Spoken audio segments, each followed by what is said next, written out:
গবেষক, শিক্ষাবিদ ও প্রযুক্তিবিদ।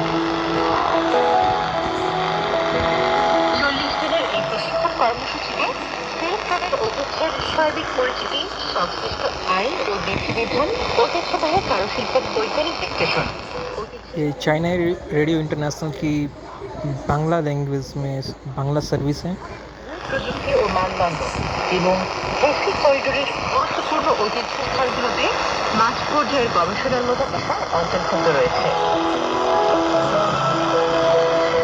প্রশিক্ষণের মাত্র 1 সপ্তাহ পেরোতেই মেজরিকম জানান এখানে তাত্ত্বিক পাঠের পাশাপাশি সংরক্ষণ প্রযুক্তির ব্যবহারিক প্রদর্শনও রয়েছে, যা তিনি কিরগিজস্তানে নিজের কাজে সরাসরি প্রয়োগ করতে পারবেন বলে মনে করেন।